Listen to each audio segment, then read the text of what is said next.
1,00,000 మంది శివభక్తులతో కలిసి మహారుద్రాక్ష పూజలో పాల్గొనండి. వెంటనే కాల్ చేసి మీ పేరును నమోదు చేసుకోండి. నమస్తే, welcome back to Suman TV. Present మనతో పాటు ఉన్నారు అనలిస్ట్ మందర్ కృష్ణారెడ్డి గారు. నమస్తే సార్. నమస్తే అమ్మ. సార్, ఇప్పుడు ఎక్కడ చూసినా ఒక న్యూస్ ఏంటంటే పాలిమర్ ప్లాస్టిక్ కరెన్సీ నోట్స్ వస్తున్నాయి, ఆర్బీఐ ప్లాన్ చేస్తుంది. ఆల్రెడీ గతంలో ఇది స్టార్ట్ చేసి ఆపేశారని చెప్పి కూడా కొన్ని న్యూసెస్ ఉన్నాయి సార్.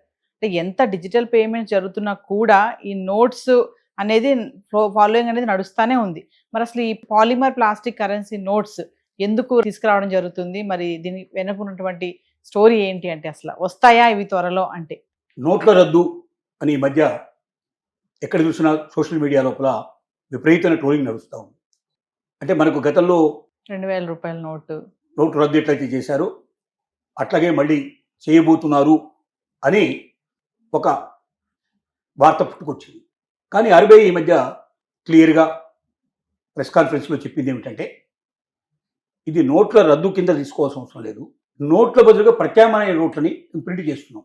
కారణం ఏంటంటే ఇప్పుడున్న నోట్లు చాలా తొందరగా చినిగిపోతున్నాయి, మరకలు పడిపోతున్నాయి. దాని మీద ఏదైనా పడితే తుడిచినా కూడా పేపర్ కాబట్టి మొత్తం టోటల్గా అల్లుకుపోతుంది, కంప్లీట్గా పనికి రాకుండా పోతున్నాయి. ఇలా మరకలు పడ్డవి, చినిగిపోయినవి ఇవన్నీ మళ్ళీ బ్యాంకుల ద్వారా ఆర్బీఐకి రావడం, దాని మధ్య కొత్త నోట్లు ప్రింట్ చేయాల్సిన అవసరం ఉండటం, ప్రింటింగ్ కాస్ట్ కూడా చాలా విపరీతంగా పెరిగిపోయింది, పేపర్ రేటు కూడా చాలా విపరీతంగా పెరిగిపోయింది. దీనివల్ల డబ్బు రూపంలో మేము రిలీజ్ చేస్తున్న డబ్బుకి దాదాపుగా ఒక 1/3 రేటు దాకా ఒక మొత్తం లోపల అమౌంట్ ఖర్చు పెట్టాల్సి వస్తుంది. ఇంత అని ఖచ్చితంగా చెప్పకపోయినప్పుడు ఒక పెద్ద మొత్తంలో ఖర్చు పెట్టాల్సిన పరిస్థితి పడుతుంది. ఈ పెద్ద మొత్తంలో ఖర్చు పెట్టడం వల్ల ఆర్థిక భారం బాగా పెరిగిపోయి నష్టాలు బారిన పడే పరిస్థితి, దేశానికి కష్టం వచ్చే పరిస్థితి పడుతుంది. రెండోది చిన్నప్పుడు కూడా కస్టమర్స్కి బాగా డబ్బు ఉన్నవాడి దగ్గర 10 నోట్లలో ఒక నోటు, 100 నోట్లో ఒక నోటు చినిగిపోతే పెద్ద ఇబ్బంది కాదు. కానీ ఉన్నదే 2 నోట్లో ఒక నోట్లో చినిగిపోతే వెంటనే బ్యాంకు పోయి తెచ్చుకోవడం కూడా అది సులభం కాదు. బ్యాంకులో కూడా వెళ్ళి మన అకౌంట్లో వేస్తే తర్వాత ఎప్పుడు వాళ్ళ డబ్బులు మనకు క్రెడిట్ చేస్తారు. కానీ అప్పటికప్పుడు కావాల్సిన వాడికి అందుబాటులో ఉండదు. ఈ కష్టాలన్నింటిలో తప్పించుకోవడం ఒకటి ఇది. రెండోది ఏంటంటే ఇప్పుడు ఈ నోట్లు ఏవైతే ఉన్నాయో ఇప్పుడు యూపీఐ సిస్టమ్ ఇప్పుడు బాగా విపరీతంగా డెవలప్ అయ్యింది దేశం లోపల.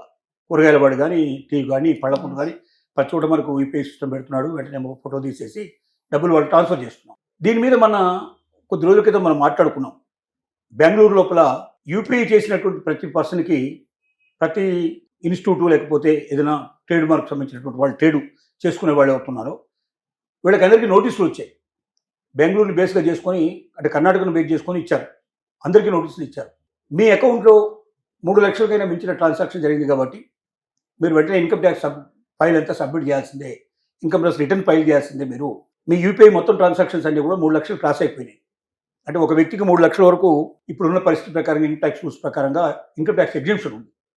అంతకన్నా మించి ఉన్నట్టయితే అతను తనకు ఆ డబ్బు ఎక్కడి నుంచి వచ్చిందో, ఎంత ఖర్చు పెట్టాడో, ఎంత మిగిలిందో ఆ వివరాలు ఎప్పుడు కూడా ఇన్కమ్ ట్యాక్స్ రిటర్న్స్ ఫైల్ చేయాల్సిన అవసరం ఉంటుంది. అలాగే ట్రేడర్ కూడా తన టర్నోవర్ మించి ఒకవేళ తను ట్రాన్సాక్షన్ చేసినట్టయితే ఆటోమేటిక్గా అతను కూడా, ప్రతి ట్రేడింగ్ పర్సన్ కూడా, ప్రతి ట్రేడర్స్ కూడా కంపల్సరీగా రిటర్న్స్ దాఖలు చేయాలి. అటు సేల్స్ ట్యాక్స్కు రిటర్న్ దాఖలు చేయాలి, ఇటు ఇన్కమ్ ట్యాక్స్ కూడా రిటర్న్ దాఖలు చేయాలి. ఇది ప్రయోగాత్మకంగా ఒక కర్ణాటకలో ప్రవేశపెట్టి చూశారు. కర్ణాటకలో కొంతకాలం బంద్ కూడా పాటించారు. మొత్తం అన్ని టీ దుకాణాలు కానీ, హోటల్స్ కానీ మొత్తం టోటల్ బంద్ చేసేసి నిరసన కూడా వ్యక్తం చేశారు.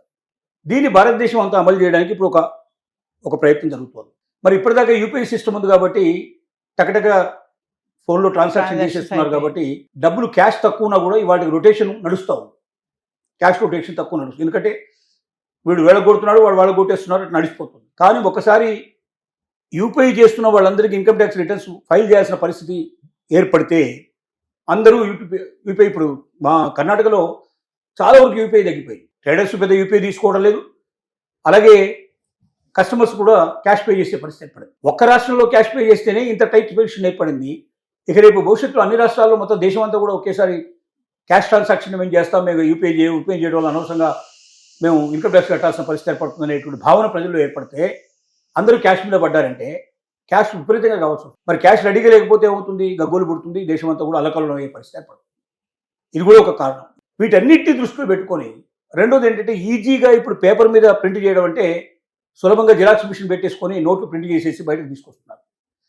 అదే పాలిమర్ సంబంధించినటువంటి ఒకవేళ కాగితాన్ని ఉపయోగించినట్టయితే, పాలిమర్ పేపర్ను ఉపయోగించినట్టయితే, పాలిమర్ పేపర్ అంత సులభంగా మార్కెట్లో దొరకదు. అది కొద్ది కొద్దిగా కొనడం కష్టం. దాన్ని ఒకేసారి పెద్ద ఎత్తున కొనాల్సి వస్తుంది. లక్షల కోట్లు ఇన్వెస్ట్ చేయాల్సిన పరిస్థితి ఏర్పడుతుంది. మామూలు సామాన్యుడికి అందుబాటులో ఉండని పరిస్థితి ఏర్పడుతుంది. అందువల్ల కొంత డూప్లికేట్ నోట్లు కూడా తగ్గే అవకాశాలు ఉంటాయి. అంటే అసలు డూప్లికేట్ జరగదు, దొంగ నోట్లు అసలు పుట్టమని చెప్పడం చాలా కష్టంతో కూడుకున్న పని. ఎందుకంటే అమెరికాలో నోట్లో కూడా దొంగ నోట్లు చేసిన వాళ్ళు ఉన్నారు, ఇండియా నోట్లు చేసిన వాళ్ళు ఉన్నారు, అన్నిటి చేసిన వాళ్ళు ఉన్నారు. కానీ పర్సంటేజ్ చూస్తే మామూలు పేపర్ మీద ప్రింట్ చేయడం అంటే ఈజీగా జిరాక్స్ మిషన్ పెట్టుకొని ప్రింట్ చేసుకోవడానికి అవకాశం ఉంది. కాబట్టి పాలిమర్ సబ్స్టమ్ అయితే అది జిరాక్స్ కూడా అందకుండా ఉండే పరిస్థితి ఏర్పడుతుంది. రెండోది పేపర్ కూడా చాలా ఈజీగా దొరకదు, చాలా కాస్ట్లీ ఉంటుంది. రెండోది ఎక్కువ మొత్తంలో కొనాల్సి వస్తుంది. చిన్న చిన్న ఏదో 10, 20, 25 కొంటారంటే దొరకవు. ఇట్లాంటి పరిస్థితి ఏర్పడుతుంది. వీటన్నిటిని దృష్టిలో పెట్టుకొని ఇప్పుడున్న నోట్లకు ప్రత్యామ్నాయంగా పాలిథిన్ లోపల ఒక భాగం ప్లాస్టిక్ లాంటిది, ఇది ఒక పాలిమార్ ఉంటుంది. ఆ పాలిమార్తో చేసింది చాలా గట్టిగా ఉంటుంది. ఇది నలగదు, ఇది మాయదు, ఇది చిరగదు. ఏదైనా పడితే కూడా మనం దాని పైన తడిగుడ్డ పెట్టి క్లీన్ చేస్తే కూడా మళ్ళీ క్లీన్ అయిపోయే అవకాశాలు ఉంటాయి. ఇన్ని రకాల లాభాలు ఉన్నాయి. కాబట్టి దీన్ని ఇప్పటి నుంచి మనం పాలిమర్ ప్రింటింగ్ చేస్తే బాగుంటుందని already reserve bank of India ఒక ప్రయత్నం చేసి కొంత ప్రింటింగ్ చేసి ఆపేసింది. డిమానిటైజేషన్ టైంలోనే మనం ఏదైతే నోట్ల రద్దు జరిగిందో ఆ టైంలోనే దాన్ని అమలు చేయాలని ప్రయత్నం చేసింది. కానీ అప్పుడు కుదరక ఆపేసింది. ఇప్పుడు దాదాపు తయారు చేసి రెడీగా పెట్టుకుంది. ఏ నెలలో అయినా దాన్ని రిలీజ్ చేసే అవకాశం ఉంది. రిలీజ్ చేసినా మొత్తం అన్ని నోట్లు ఒకేసారి రిలీజ్ చేయరు. ముందు 10 రూపాయలు, 20 రూపాయలు, 50 రూపాయలు, అట్లాంటి 100 రూపాయలు ఇట్లాంటి చిన్న చిన్న నోట్లు ముందు ప్రింట్ చేసిన తర్వాత 500 రూపీస్ నోటుకి తర్వాత వెళ్ళే అవకాశం ఉంటుంది. ఇదంతా ప్రాసెస్ ఒక నెల, 1 సంవత్సరం, 2 సంవత్సరాల పాటు జరిగే అవకాశాలు ఉన్నాయి. దీంట్లో నోటు రద్దులాగా ఈ రోజు వరకు పలానా డేట్ వరకే మీరు తీసుకోవాలని ఇప్పుడే ప్రకటించరు. మామూలు ట్రాన్సాక్షన్ నడుస్తూనే ఉంటాయి. ఈ నోట్లు ఆ నోట్లు 2 చెల్లుబాటు అవుతుంటాయి. కానీ మెల్లమెల్లగా బ్యాంకు వచ్చిన నోట్లకు అన్నింటినీ వెనక్కి తీసేసుకొని దాని బదులుగా పాలిమర్ నోట్లు కూడా ప్రారంభిస్తారు.